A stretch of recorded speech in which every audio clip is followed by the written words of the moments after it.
from New York City. My channel name is New York City Saves Money.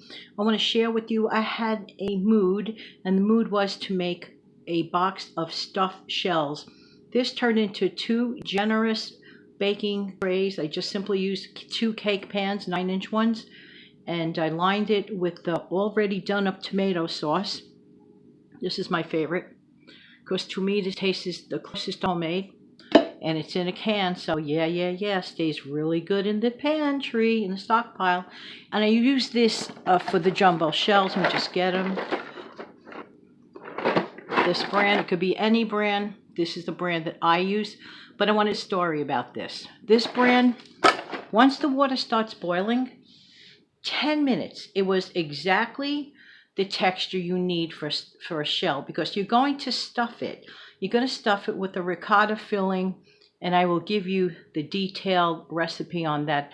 Basically, I add, I break up some eggs, I throw it in my ricotta, I put in some seasonings, and I'll explain that in the recipe below.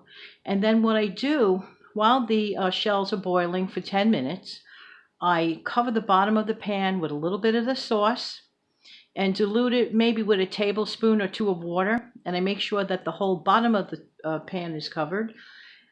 And then I right away drain the noodles, drain the shells, make sure that I run cold water on them, make sure they're absolutely cooled off.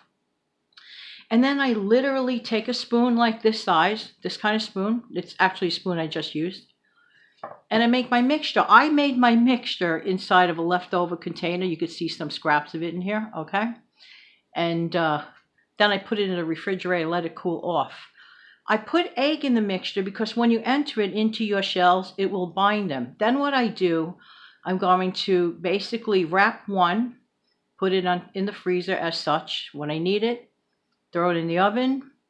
This one I'm going to use today because I'm going to have a few of these today for my dinner. And then the leftover, I could wait a day or 2 and have it for dinner, you know, in a couple days. I'll just wrap it and just leave it as such in the refrigerator. This is a savings. Could I tell you, it was the easiest thing to do. It was not messy at all, because the messiest part of the job is making your mix, and I made the mix in here. So I'll give you the details, you know, in the recipe soon to follow. Just thought I'd mention it to you. And by the way, I want to mention a little bit of a trick to you. If you're feeling not too abundant for a moment, go into the stuff you have and start creating and start cooking and start making things, manufacture your stuff. You will realize just how abundant you really are as far as your things are concerned. Don't overlook that. This can was very inexpensive. I think it was like $2. Much less. Oops, sorry about that. Also, there's the garlic and herb one, which is quite good. So I get both of them, but this time I was in the mood for the traditional.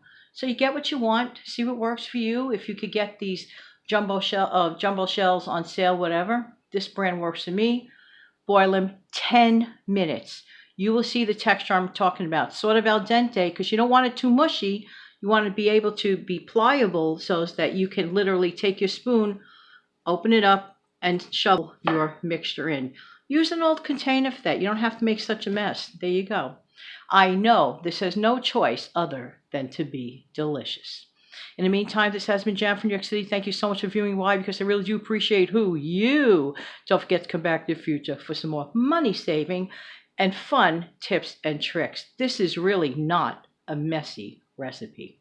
Have an amazing, fantastic day.